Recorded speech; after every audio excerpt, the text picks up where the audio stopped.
The world felt quiet. A voice was clear. Welcome back, everyone. Today we are going to get into episode 8, which I have titled Signs from Loved Ones. But before we begin, I just want to put it out there that I am not here to tell anyone what to believe. I am only here to share things from my own personal experience. When we lose someone, like, the world quickly becomes a very different place.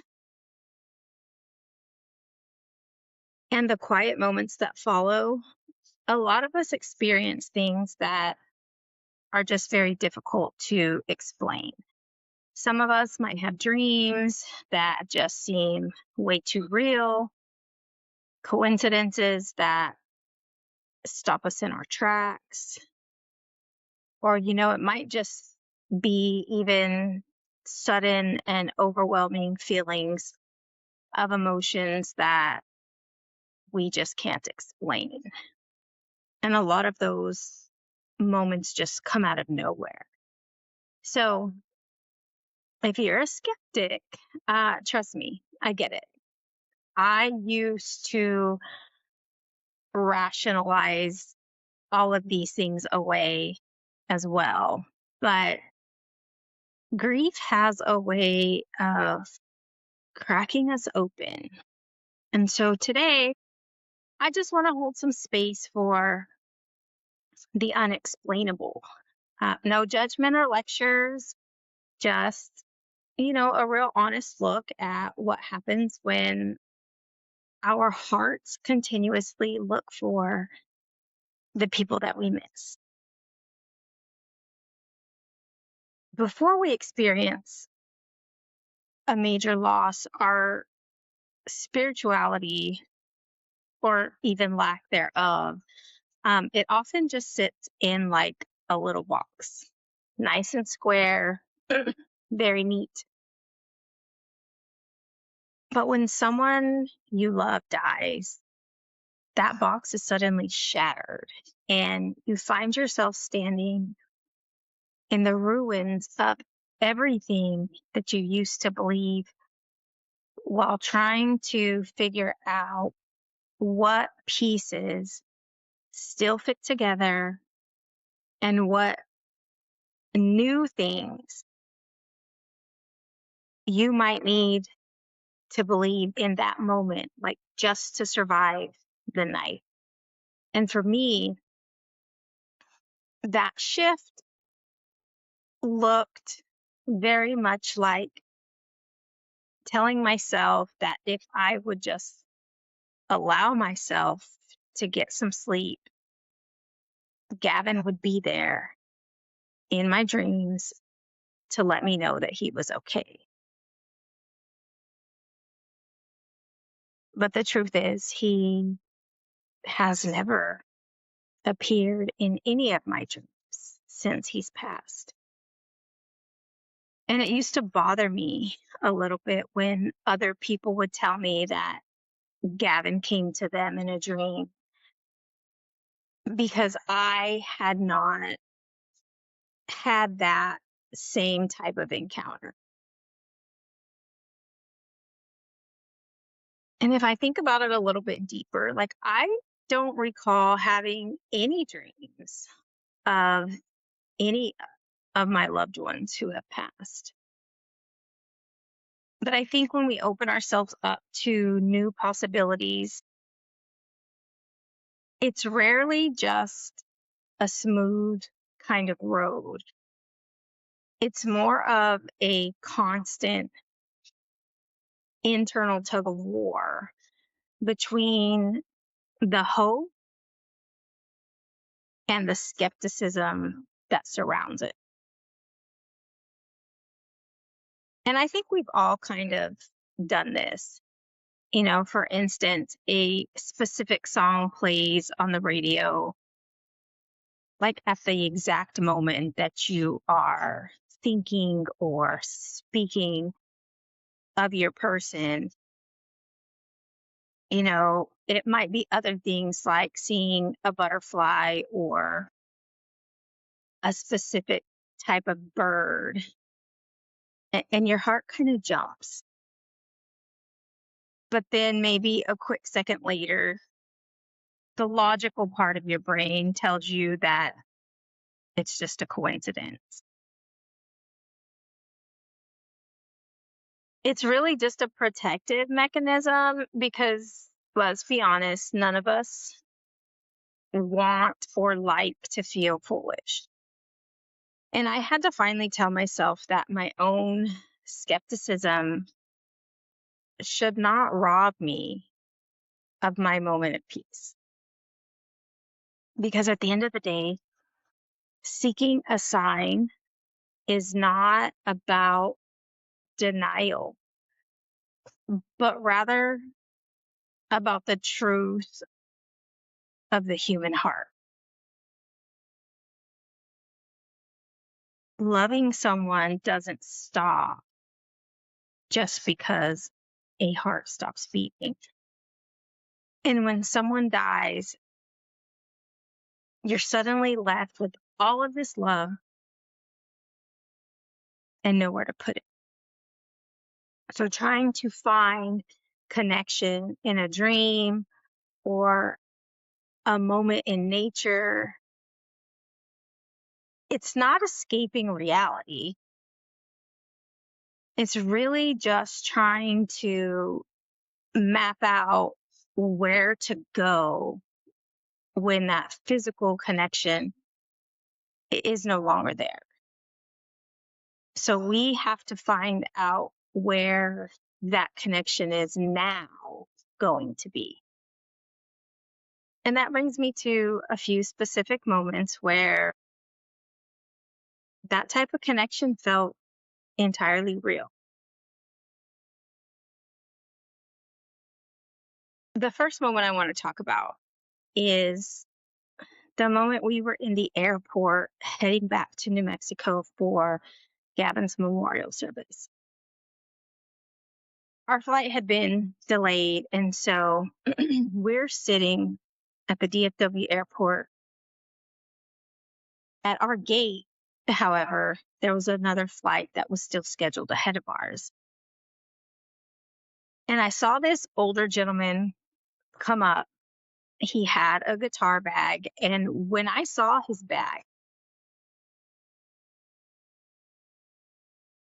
it was almost like I was suffocating a little bit. But when he pulled out his guitar and began strumming,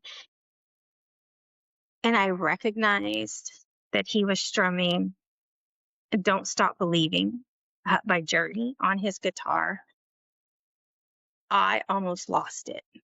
I had to really fight to hold my composure. I did start crying, but I wasn't sobbing out loud. But that was one of those moments for me. Another moment was, it was in May of 2024. And I had to go to an emergency dental appointment. And it was at a dentist's office that I had never been to, didn't know anyone. I didn't even know anybody in our neighborhood because we literally had just moved into our house. So it might have been June. Either way, I think we had only been in our house like 4 or 5 days.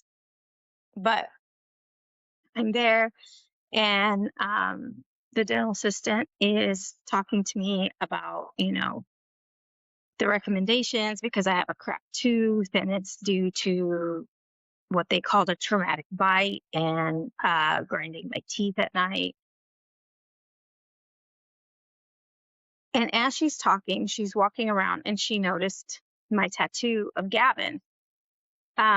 she complimented it and asked me who it was. And so as I'm explaining to her that it's my son, and I'm tearing up because I'm letting her know that, he passed away not too long ago. At that moment, they had music playing throughout the dental office on the overhead little speaker, and Don't Stop Believing came on. That song is kind of an important piece because Gavin loved Journey from, oh my gosh, from the time he was like 5 or 6 years old. And Don't Stop Believing was really one of his favorite songs. And so when I heard the song, I was able to take a deep breath and just feel like a sense of comfort, as if he was there with me. And I know I've mentioned before that after he passed, I had been so anxiety riddled that I wouldn't leave the house. Um, so when I started taking like 5 to 10 minute walks in our neighborhood, one day I was walking and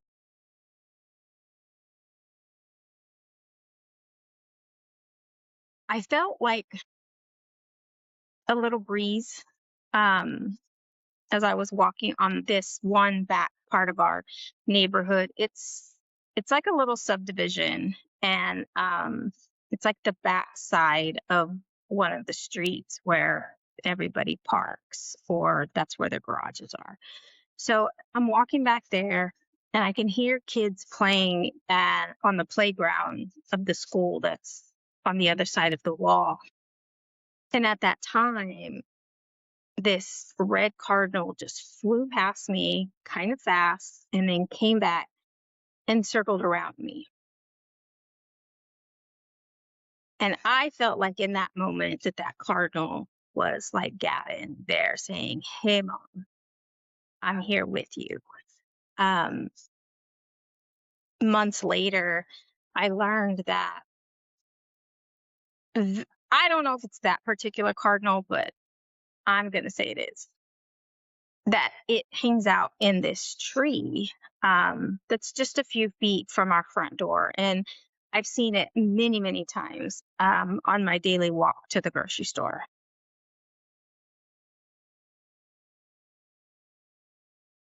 Then I work 2 a.m. to 10 a.m.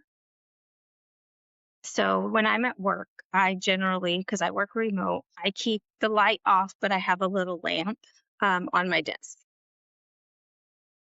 And there have been times when I am extremely frustrated with whatever's going on at work, like overall, um, whether it be changes or just different things that we deal with. Or I may have had a really difficult phone call with someone. And generally, every time that happens, my lamp starts to flicker on and off. Not like the whole night, but a few times, and then it'll stop. And then maybe later, it might do it again. And I have always considered that to be like, oh, Gavin's here saying hi. Um, I talk about my daily walk that I take, well, almost every day, weather permitting, but there have been a few times I've been on the phone with like a friend or someone that I don't talk to very often. And so there was a day, a few months ago, that I was on the phone with a friend, and I was sharing with her my thoughts for this podcast and how the idea came about. And at that time, it was really just a compilation of all of the ideas and things that I had. I had not really set out to make an exact plan at that time. But here I am, about 2 miles away from home, and I'm telling her about my ideas, and I'm passing this this pond, and there's some brush that's around the edge of it. And all of a sudden, this little cardinal pops out from some of the brush, stops in front of me, kind of turns its head as if to look at me, and then flies away. Again, I take that as there's Gavin, letting him know I see you. I constantly see butterflies on my walks, especially when I'm feeling like some of the heavier feelings of missing Gavin. Um, there was also a time a few weeks ago when I was walking to Aldi, and as soon as I stepped out of my house, I could hear a guitar playing. And that one stopped me in my tracks because I had to decide if I was actually hearing the guitar or if I was maybe imagining it. Because grief grief is a funny thing. But no, someone was actually playing the guitar. Um, Most likely they were probably in their garage with the garage open. Um, I thought about following the sound, but I didn't want the neighbors to think that like I was some crazy lady. But nevertheless, I felt like Gavin's presence was there. And as I continued to walk, I felt this really hot wind pass by me. Um, you can say it was all in my head. I think otherwise, because on that particular day, there was no wind at all. Um, it was a clear, calm, just warm day. It wasn't even a hot day because we had not gotten to like July yet. But the most profound of all the moments um, happened right after Mother's Day. And I don't know if it was a couple of days after Mother's Day. I do know that. Um, I had just come in from my walk. I was sitting on the couch, trying to cool off, and I got a phone call. And this person shared with me something that happened at Applebee's. They work at Applebee's. They used to work with Gavin. But there is an older lady who currently works at Applebee's who did not work there when Gavin worked there and did not know who Gavin was, had never met him. Now, she's a primarily Spanish speaking woman. And what happened was she said she was out in the back. I don't know if she was throwing trash, but if I remember correctly, she was out taking some trash out. And while she was out there, she had saw a young kid. These are her descriptions. She said she saw a young kid who was yelling for his mom, not like in a frantic way, but just saying, "Mom, mom." And it startled her because she has a history of having visions of people who have passed. However, she said that it had never happened to her while she was at work. So she talked to the manager and she's explaining what happened to the manager, and she's giving a description of the young man that she saw. The manager takes out her phone and shows this lady a picture of Gavin. And the lady says, yes, that's him. He was back here and he was calling for his mom. And mind you, this happened on Mother's Day. So the person who calls me is explaining this. And as she's telling me, like, I got chills. And then I started crying, and she was like, I wasn't trying to upset you. And I said, no. I said, you don't understand how profound this is, because Gavin used to call me every night for months at the end of his shift, and he would be throwing the trash, getting ready to lock everything up before he left for the night. And so she was in that area where Gavin would be throwing the trash at the place that he would generally be on the phone with me. And then she tells me, or she asked me, she's like, are you working on a project? Now, mind you, I hadn't shared anything about my thoughts for this podcast with anyone other than the friend who lives in Washington State. And I said, well, kind of, you know, why? And she said, well, when the lady was telling me when I came in, she told me that he also told her to tell you that you need to finish your project. Now, mind you, Mother's Day is in May.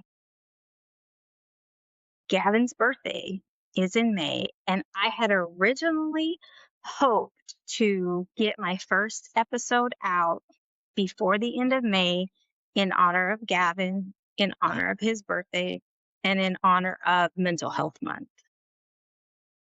And so after that message, I was still waiting on like just a few things that I needed to get started, but I really got to work. I started my outline, started getting, how I wanted to format episodes. I started really working on it so that I could get that first episode out before the end of May.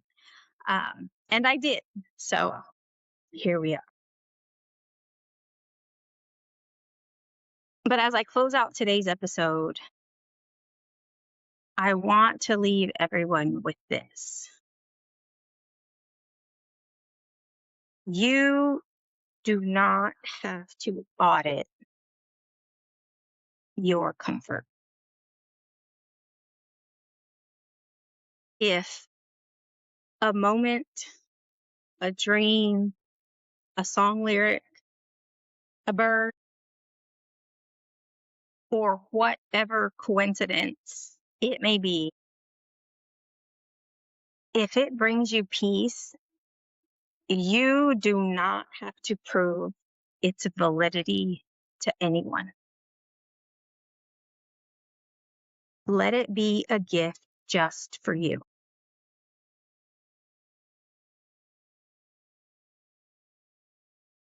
Let that sink in.